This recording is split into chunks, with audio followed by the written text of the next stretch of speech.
May death threat po. May Sino death threat. nag-threat? Sino? Hindi ko lang po may discuss po dito in public po. Why don't you May discuss death it in threat po. public? The people ought to know about May- it. May death threat po na may... Sino ang nagbabanta sa'yo sa buhay mo? Kung ayaw mo pang sagutin ngayon, Miss Alice, hindi kayo makakatakas sa tanong na yun. Tatanungin ko rin. Tulungan mo ako, Sec, na may death threats ako. Sino ang nagbabanta sa'yo? Sagutin mo na ng maiksi at diretso, Miss Alice. Opo. Sen, pasensya na po, hindi ko kasi masabi po in public. Wala Kasi nga po, may safety problem nga po ako. Madam Chair, that answer is unacceptable as far Ito as... sa unacceptable, Senator Senjo. Pero Parang sasagutin hindi na. ko yung committee sa kanyang safety pag ganun. Wala namin kung binobola mo kami rito. Pagkatapos mo kaming bastusin, gaganyanin mo kami ngayon, sasagutin mo kaming ganyan, pagkatapos mo kaming bastusin, pagkatapos mo kaming takasan, sasabihin mo may death threat ka, tapos di mo masabi kung saan galing yung death threat mo, hindi mo masabi kung dito sa Pilipinas o sa abroad. Miss Alice, pinaalalahanan kita, you never raised security concerns to the committee before. Nito na lamang na aresto ka na at ibinalat dito.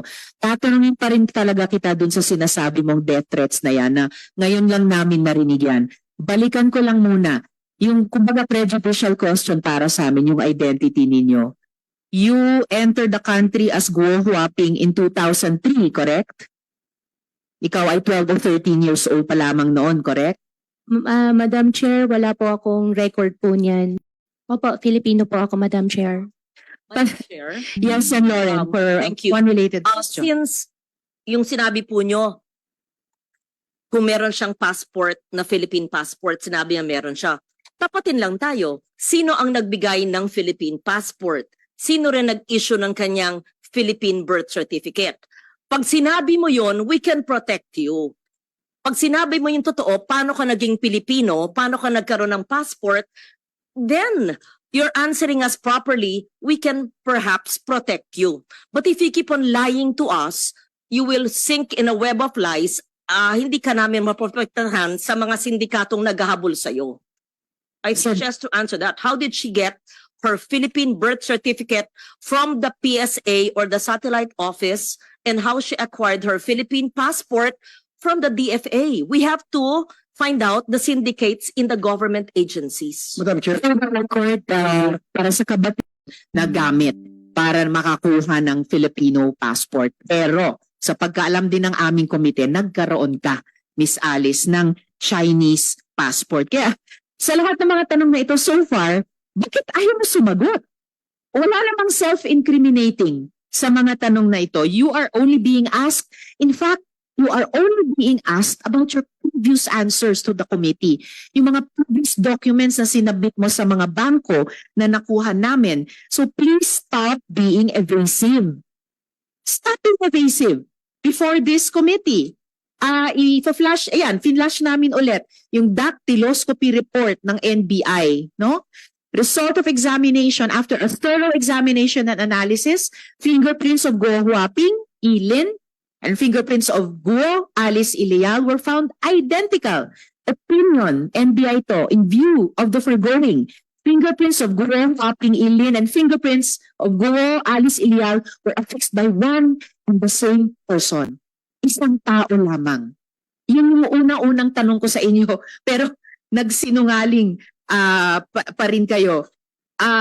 Now, once and for all, Alice Guo, alias Guo Huaping, I am giving you the opportunity to explain why you should not be cited in contempt for lying before this committee and for providing untruth, quick discussion sa ating mga senador. Kung maaari po, we are suspended for, mabilis lang to sana, Madam Chair. please, Sen. Rafi, and then Related please, to we need to sinabi take ni a 1-minute Lauren. suspension. Yes, Sen. Rafi. Malala ko yung sa previous hearings ng committee ninyo, nabanggit yung pangalan John Patrick Samson na supposed to be fixer na tumulong para ma-facilitate yung pagkakuha ng late registration, birth certificate hanggang passport ni Miss Alice Guo. Bakit hindi po natin siya iniimbitahan? Salamat si Rafi. Actually, iimbitahin natin yung si Jonathan Samson sa susunod na pagdinig. Bahagi po siya ng tanong ko mamaya-maya sa ibang resource person natin. So let us... Last na po. Yes, please. Last na and Last na. before we suspend. Yung last hearing, merong sinulat si Sheila Go sa papel na sabi niya secretary, hindi naman yun sa executive session. So pwede bang may divulge kung sino yung dalawang pangalan na sinulat na hindi nabanggit sa hearing ng mga senador? Mamaya po ay i-divulge din yung dalawang pangalang iyon, pero meron na pong isang related resource person sa dalawang iyon na nandito ngayong araw at siguradong matatanong natin. Thank you, Madam Chair. Salamat, Senator. Before Before we suspend for 1 minute. to suspend the deliberation and attorney, please. Attorney, Sabi mo may death threat ka, pero ayaw mong sabihin kung saan nang gagaling yung death threat mo. Ni ayaw mong sabihin ba sa amin kung ito'y tawag o sulat o text? Kasi kung hindi ka totoong nagsasabing may death threat ka. Miss Alice. Opo, Sen, magsasabi po ako, wag lang po in public. May death threat ka ba? Meron po. Magsasabi po ako, wag lang po in public. Well, I will accept that, Madam Chair, but ang problem kasi is kung yung death threat na yan, totoo o hindi, Madam Chair, dahil ayaw talaga niya magsalita. I will yield, Madam Chair, to the wisdom of the committee. Thank you. Salamat, Sen Joel. At saka ang hirap kasi, ang dami mo nang sinabing hindi totoo eh. Tapos babalik ka dito, magsasabi ka na naman ng isang malaking kwento, pinakamalaki so far, death threat. Kaya siguro naman maintindihan mo, bakit hindi kami maniwala. Hindi mo pa nga pinatotohanan yung mga unang kasinungalingan mo. Ngayon may bago ka namang gusto mong paniwalaan namin. She cannot disclose it in public. Hindi po ba, Madam Chair, isn't it more natural to expose it in public so that she is protected? I don't get it, Madam Chair. I really don't get it. If you are having a death threat, you wanted to say it in public so that you can be protected. If you really wanted protection, Madam Chair. So it doesn't make sense. Hiding it doesn't make sense, Madam Chair. I agree, Sen Joel. Actually, kung talagang may death threat, mas talagang kung talagang humihingi ng proteksyon, walang kinalaman ng security threat din sa pagsagot lang tungkol sa pangalan ninyo. That's already established. The threat will not be made worse by confirming what is in documentary evidence. But in any case, gusto kong ipaalala sa iyo na ayon nga sa Supreme Court, in the case of the Office of Court Administrator VU, the right to self-incrimination does not prohibit legitimate inquiry in non-criminal matters. Ad nauseam na po ito. Halos naduduwal na po kami sa pag-ulit-ulit nito. No? Alice Guo, ladies and gentlemen, is continuing to lie to this committee. Legislative's constitutional power of inquiry. Lumalabas na pinaglalaroan mo ang aming batas, pinapaikot mo ang mga Pilipino. Pero ibahin mo ang Senado. Ibahin mo ang Senado. I move to cite Guo Huaping, also known as Alice Guo, in contempt of the Senate for testifying falsely and evasively before this committee. Second the motion, Madam Chair. Thank you, Sen Joel. Chair, Yes, Sen Madam Ko. Chair, when we were in recess kanina, the pending matter was the refusal to give us details of the death threats that she herself brought before us. And Siya nag-volunteer eh. She binolunteer niya sa information sa atin eh. Then pinupurso namin ayaw mong sagutin. Ngayon, I think the prevailing sentiment is hindi siya makahingi ng executive session. Sagutin niya ngayon lahat. Yung kasi kung totoo naman na may death threat ka, na-monitor ka na rin nung nagbigay ng death threat sa'yo, kahit may executive session, di alam na rin niya, sinabi mo na rin sa amin, ikaw pa rin yung source. Kaya hindi kami papayag sa executive session. Ngayon, ang prevailing sentiment, if I'm not mistaken, is you have to answer the questions relating to that particular subject matter na ikaw mismo ang gamiting ground yun to cite the witness or the resource person in contempt. At Alice, sa lahat dito, akong pinaka-lenient actually na ayaw ka i-cite in contempt. Pero in this particular case, kahit anong pag-isipin ko, you have to answer eh. You have to answer, and if you want if we require you to answer publicly, you have to answer. You can invoke a right, pero pag-usapan namin yun. But when we deny that you are not entitled to such a right, then you have to answer. Otherwise, makukontempt ka talaga. So I'm presenting that alternative ground, Madam Chair. If we can use that, kasi parang pagkalap ko nung nag-break tayo, that was the hanging matter na release ni Senator Bato, followed up by Senate President Pro Tempore. I know. Actually, there are two hanging matters. Isa na yung tungkol sa death threat na yan. Pero higit pa doon, yung question ng identity. Dahil proven na ng NBI at proven na ng isa pang ahensya na Alice Guo at Guo Huaping, iisang tao lang kayo. At yun yung patuloy na pinagsisinungalingan mo sa komiteng ito. Therefore, the chair is citing Alice Guo alias Guo Huaping in contempt as seconded by Senator Joel. Madam Chair, SP Pro Tem Joel of this committee as Hopefully- seconded by Senator Joel. Yes. Thank you. Anyway, Mato? she has been cited in contempt, but hindi kasi ako present sa past hearings ng Committee on Women, but has she been confronted with the documents of Guo Huaping? Napakita na sa kanya? Yes, I know. Kasi dapat may handwriting doon or may signature na allegedly coming from her, di ba? Did she deny or the signature? May entries doon, may entries siguro doon na coming from the applicant, tama? Am I mistaken as NBI director? I can flash the passport page, Maino, and then NBI Director Santiago, gusto niyo bang i-address itong matter, please? Your Honor, please. Yun pong sa signature, remember yung sa ACR niya, doon namin ibinase, ay meron pong iba ang signature niya doon. At dito sa NBI clearance na ibinigay namin sa kanya, iba rin po ang signature. Kasi bata pa siya nung yun hong sa ACR eh. Kaya we cannot rely on the signature. Pero ang fingerprint po, hindi po yan magbabago magmula ipanganak hanggang sa mamatay ang tao. Yes, but have we confession document then? And then I will ask her now if she remembers accomplishing the said document of Guo Huaping. Madam Chair, I'm sorry, but I asked that question a while ago and she said no. Can we flash the document? Used by the NBI. I mean, use the document, di ba? Where's the document? Please give her a chance. Pakita natin sa kanya. For fairness sake. And then, pero pag i-deny niya na hindi niya in-accomplish yun at what particular age, kumbinsido na tayo din. Therefore, she's lying before us, di ba?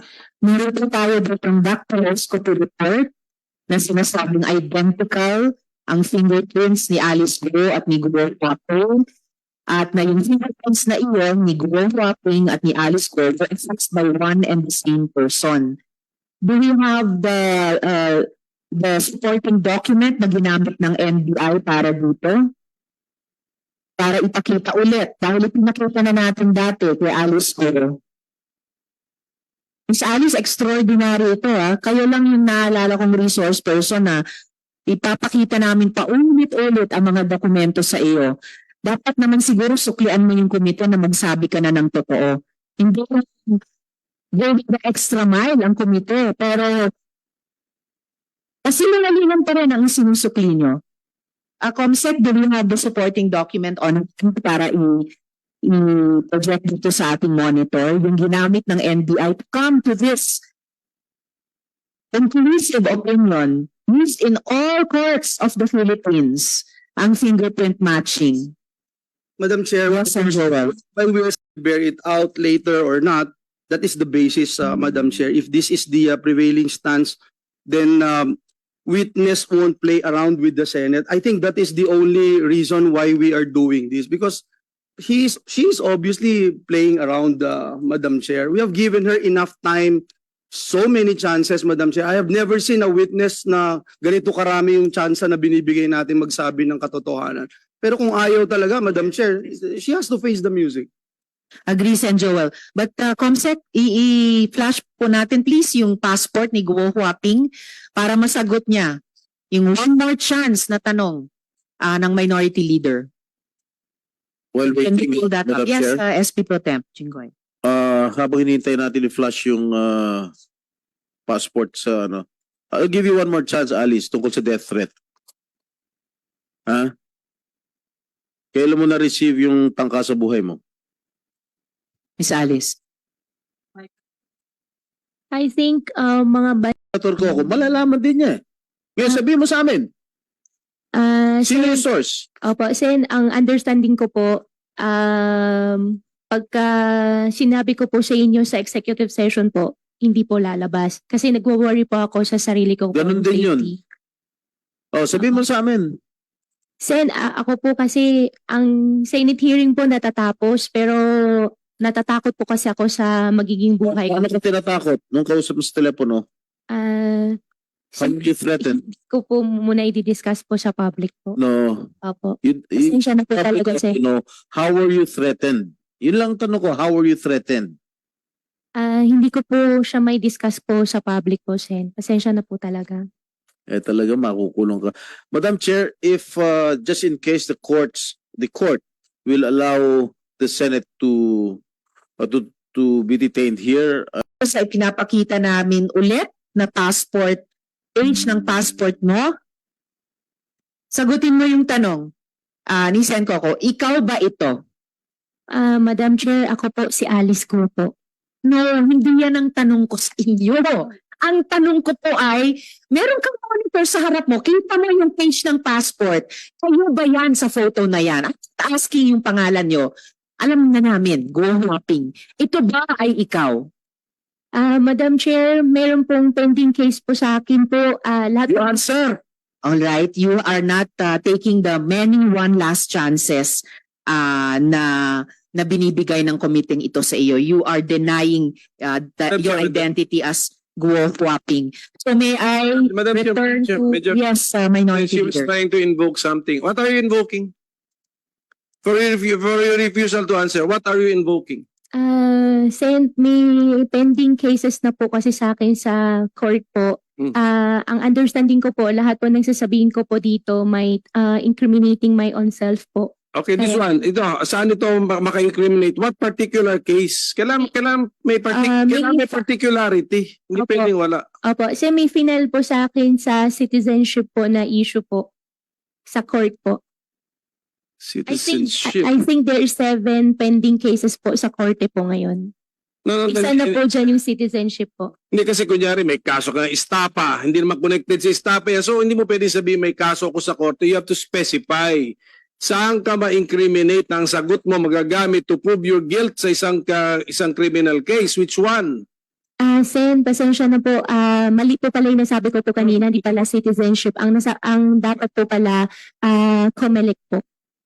Comelec, May na-file na po na pending case po sa COMELEC po. material. Philippine form accomplished by a child supposed to be, but a child with consciousness already. Who happens to be the younger Alice Go, yun yung theory ninyo. Pero gusto ko ipakita natin sa kanya. Comsec, pwede ba natin i-flash ulit yung ACR na yon at ipakita ulit kay Alice Go? Madam Chair. Yes, Sen. Rafi. Unrelated questions. Yes, noong August 27, 2024 hearing, page 141 of the transcript, inamin ni Sheila Goo na meron 2 passport si Alice Goo. So that means dual citizen siya? Chinese and Filipino? Alright, salamat Sen. Rafi sa pagpapaalala. So dual citizen pala kayo kahit sa pagkaalam ni Miss Sheila Goo sa paalala ni Sen. Rafi. And in fact, alam niyo ba na hindi pinapayagan ng dual citizenship sa China? Dito lang sa Pilipinas meron na ganyan. Pero sa China, bawal yun eh. And yet, you have both Filipino and Chinese passports sa testimonya ni Sheila Goo. Madam Chair, I have only 1 Filipino passport po. Yes, you have only 1 Filipino passport, but you had a Chinese passport. Wala po akong Chinese passport po. Okay, Comsec, pwede natin ipakita yung hinihingi naming ACR before we act on we finalize the motion of the chair seconded by Sen. Joel. Okay, so baka pwedeng Yan na ba yung pinakamalaki? Alright. So ito po ang ACR for Hindi na yan musmus na bata, di ba? May consciousness na yan nakalitrato dyan eh. O yan ang tanong natin kay Alice Guo. Alice convinces me of the lying. So, I think tapos na po yung ano nyo eh. Na-declare nyo na siya in contempt eh. Nag-elaborate lang naman ako na ano, tapos na po na-declare nyo na po siya on the lying pa ito, not on the refusal to answer dun sa death threat. So, sorry, Alice, ako, I gave you a chance. You mean to say, pati yung paglalagay ng fingerprint mo ron, hindi mo naalala. So, medyo, ano na po yun, medyo, Blair. too difficult to, masyado nang mahirap paniwalaan na, paano, tulog ka, kinuha ang fingerprints mo, pinilit ka. I mean, it's too much, but, hindi na po sanggol yung nandun sa litrato. So, with that, Mr. Chair, it puts to rest your nagtammark ka? Ilang taon ka nung nagtammark ka dyan? Siguro, you do not know how old were you? Wala po ako naalala, Sen, na may ginawa po akong thumb mark po sa ganung papel po. May pirma ba yan? May pirma? may pirma. Did you sign it? Pro Temp. Did you sign it? Wala ka rin maalala na pinirmahan mo? Ha? Wala po. Yung sa ACR. Pirma mo ba yan? Punta natin ulit yung ACR. Pirma mo.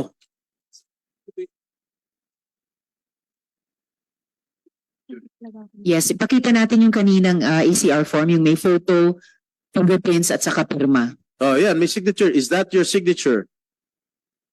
Oo. So, ang pinapakita natin, yung fingerprints ni Alice Guo, pero nung kinumpara ng NBI dun sa fingerprints ni Guo Huaping, identical, matched po. Teka muna pala. Madam Chair, Let her answer. Is that your signature, Alice? Pati. Doon sa under po ng picture po, signature ko po yun, pero hindi ko po alam paano nangyari po yun. Paano hindi mo alam paano nangyari yun? Hindi ko po talaga alam, Sen. Hindi mo alam na pinirmahan mo, pirma mo yan? Sen, hindi po, wala po akong pinirmahan po ng ganung dokumento, pero signature ko po siya, pero wala pa ako na pirmahan po ng ganung dokumento. I-confirm mo na signature mo yan sa form na yan. Kino-confirm ko lang po, Madam Chair, yung signature po under po ng picture is my signature. Ang NBI, iisang tao lamang po. Yun po yun. okay, Madam Chair, just one, Sen Joel. so sick and tired na whether Huaping and Alice Go identical at iisa dahil convinced na po tayo dun eh. I mean, how can you doctor yung mga fingerprints, Madam Chair? So, ayaw niyang sagutin yon, but overwhelming, siya ho yun, si Gua Huaping. Kaya baka dapat ang tawag natin sa kanya Gua Huaping, hindi Alice Go dahil mahirap na tawagin siyang Alice Go, hindi naman pala siya Pilipino. But let me just ask yung tinatanong kanina ni Sen Jinggoy, kilalan mo, Alice, Gua Huaping, yung tumawag sa'yo, na nagbibigay sa'yo ng death threat, kilala mo po yun. Diba? Kasi otherwise, hindi mo siya sasagutin at hindi mo kikilalanin na totoo at may bigat yung death threat sa'yo. Is that correct, Your Honor? Your Honor, isa po doon, kilala ko po. Pero i-clarify ko lang po yung nakita ko po kanina sa monitor po. Yung signature po, akin po yung signature, pero hindi ko po alam kung bakit andyan po yung signature Hindi ko na po. ako nagtatanong doon. Hindi na ako nagtatanong ng Gua Huaping. Hindi na ako nagtatanong kasi klarong-klaro sa akin, hindi po pwedeng doktorin yung fingerprints mo. So ang tinatanong ko, kilala mo yung nag-death threat sa'yo, saan siya galing? Dito ba siya sa Pilipinas o sa abroad? Local po, dito po. Dito sa Pilipinas. So sa Pilipinas nanggagaling yung death threat mo. Kung sa Pilipinas nanggagaling yung death threat mo, nakita ko yung pagtatagpo ni dahil natatakot ka sa death threat mo. Bakit hindi ka na lang lumapit o nag-report sa PNP chief o kay SILG?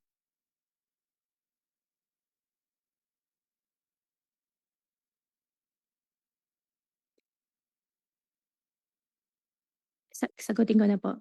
Sa tingin ko, Yes, one more time, Miss Alice. One last time. Yes po, Madam Chair. You answer the question of Senator Joel. Sen, okay lang po, paulit po. Sorry po. Madam Chair, I hope the lawyers of Alice Go must advise their client to tell the truth. Alice, nung nakita mo si SILG at si PNP chief, ang sabi mo, happy ka at ikaw ay masaya, kitang-kita naman yun. Walang naitago sa sambayan ng Pilipino na at is ka. Mapapicture ka pang di ba? So, paano mo sasabihin na natatakot ka, may death threat ka sa Pilipinas, pero kailangan mong tumakas. Kailangan mo umalis ng Pilipinas, pero sabi mo, safe ka na makita mo ang PNP chief. Really, sa mga tao po nagmamahal po sa akin na Hindi yun ang tanong ko. Hindi yun ang tanong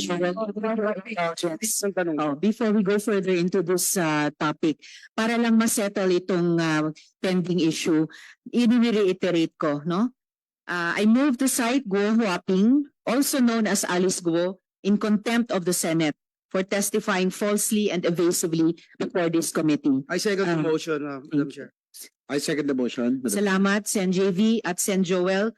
With the motion duly seconded by Senator JV and Sen Joel, you are hereby cited in contempt. You will remain in the custody of the Senate until the conclusion of this committee's inquiry or until you finally recognize the authority of this body and grant even a semblance of respect for the laws of this country. The committee will coordinate with any court ordering your detention, pero re-respetuhin mo ang Senado. Madam Chair? Maybe the serious person to answer my question first, Madam Chair.